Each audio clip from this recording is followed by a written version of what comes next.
అభ్యర్థుల మార్పులు చేర్పులు, నియోజకవర్గాలు మార్చడం ఇదంతా ఎన్నికలకు ముందు జరిగే తంతే. కానీ ఈసారి 4 ఏళ్ల ముందే ఎలక్షన్ ఇంజనీరింగ్ స్టార్ట్ చేసింది వైసీపీ. నియోజకవర్గాల వారీగా ఇప్పటి నుంచే ఇన్ఛార్జీలను ఎవరిని పెడితే బాగుంటుందనే దానిపైన ఆ పార్టీ అధినేత జగన్ ఫోకస్ పెట్టినట్టు కనిపిస్తోంది. తాజాగా వైసీపీ సీనియర్ నేత, మాజీ మంత్రి అంబటి రాంబాబు విషయంలో ఆయన తీసుకున్న నిర్ణయమే ఇందుకు పెద్ద ఎగ్జాంపుల్.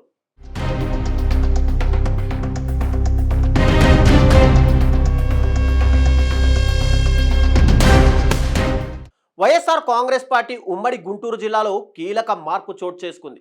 పార్టీ జిల్లా అధ్యక్షుడు, మాజీ మంత్రి అంబటి రాంబాబు తన సొంత నియోజకవర్గం సత్తెనపల్లిని వీడగా గుంటూరు వెస్ట్ అసెంబ్లీ నియోజకవర్గం ఇన్ఛార్జిగా నియమితులయ్యారు. 2014 నుంచి వరుసగా 3 సార్లు సత్తెనపల్లి నుంచి పోటీ చేసిన అంబటి ఒక్కసారి మాత్రమే విజయం సాధించారు. 2019లో 20,000కు పైగా మెజార్టీతో కోడెల శివప్రసాదరావును ఓడించారు.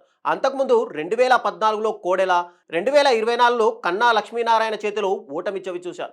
ఆ తర్వాత సత్తెనపల్లి నియోజకవర్గంలో మార్పులు చేపట్టిన వైఎస్ఆర్సీపీ అగ్రనాయకత్వం సత్తెనపల్లి ఇన్ఛార్జ్ బాధ్యతలను రెడ్డి సామాజిక వర్గానికి అప్పజెప్పింది. గజ్జల సుధీర్ భార్గవరెడ్డికి కోఆర్డినేటర్గా అపాయింట్ చేసింది.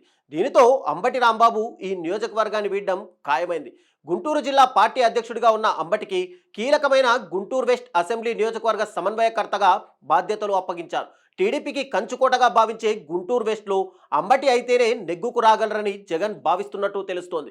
2009లో ఏర్పడిన గుంటూరు వెస్ట్ సెగ్మెంట్లో ఒకసారి కాంగ్రెస్, ఆ తర్వాత వరుసగా టీడీపీ గెలిచాయి. గత ఎన్నికల్లో ఇక్కడి నుంచి పోటీ చేసిన మాజీ మంత్రి విడుదల రజనీకి దాదాపు 50,000 ఓట్ల తేడాతో ఓటమి పాలయ్యారు. దీంతో ఆమెను తిరిగి చిలకలూరిపేట పంపిన జగన్ గుంటూరు వెస్ట్ బాధ్యతలను సీనియర్ నేత అంబటికి అప్పగించారు. సత్తెనపల్లిలో కన్నా లక్ష్మీనారాయణ చేతిలో దాదాపు 28,000 ఓట్ల తేడాతో అంబటి రాంబాబు ఓడిపోగా, ఇలా ఆ 2 నియోజకవర్గాల్లో సత్తా చాటలేని ఆ ఇద్దరి నేతల సెగ్మెంట్లను జగన్ మార్చారు. ఇప్పటికే విడుదల రజనీకి తిరిగి చిలకలూరిపేట ఇన్ఛార్జ్ బాధ్యతలు ఇవ్వగా, సత్తెనపల్లిలో ఓడిపోయిన అంబటికి గుంటూరు వెస్ట్లో అదృష్టాన్ని పరీక్షించుకునే అవకాశం కల్పించారు. గుంటూరు వెస్ట్ నియోజకవర్గంలో బీసీలు అధిక సంఖ్యలో ఉండగా వైశ్య, కమ్మ ఓటు బ్యాంక్ కూడా ఎక్కువగానే ఉంటుంది. ఈ పరిస్థితుల్లో అంబటికి బాధ్యతలు అప్పగించడం ఆసక్తికరంగా మారింది. కృష్ణా జిల్లాకు చెందిన అంబటి దాదాపు 4 దశాబ్దాలుగా గుంటూరు రాజకీయాలతో మమేకమయ్యారు. 1988లో గుంటూరు నుంచే ఆయన రాజకీయాల్లోకి వచ్చారు. 1989లో జరిగిన ఎమ్మెల్యే ఎన్నికల్లో రేపల్లె నుంచి గెలిచారు. మొన్నటి ఎన్నికల్లో ఓడిన అంబటి మళ్లీ రేపల్లె వైపు చూస్తున్నారన్న టాక్ వినిపించింది. కానీ గుంటూరు వెస్ట్ బాధ్యతలు ఇచ్చి వైఎస్ జగన్ చర్చకు దారి తీశారు.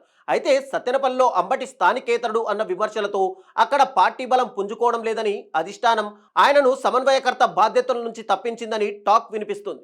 సత్తెనపల్లిలో అంబటి స్థానంలో గుజ్జల సుధీర్ భార్గవరెడ్డిని నియమించింది. పార్టీ అధినేత ఏం చెప్పినా ఫాలో అయ్యే అంబటి కూటమి ప్రభుత్వంపై పోరాడుతున్న అతి కొద్ది మంది వైసీపీ నేతల్లో ముందు వరుసలో ఉన్నారు. 66 ఏళ్ల వయసులోనూ దూకుడుగా వ్యవహరిస్తున్నారు. అయితే అంబటి ఎంత దూకుడుగా వెళ్ళినా, ఆయనకు ఎంత వాక్చాతుర్యం ఉన్నా ఇప్పటి వరకు వైసీపీ గెలవని సీట్లో సత్తా చాటగలరా అన్న చర్చ జరుగుతోంది. టీడీపీ కంచుకోటలో అంబటి ఎలా గట్టెక్కుతారో చూడాలి మరి.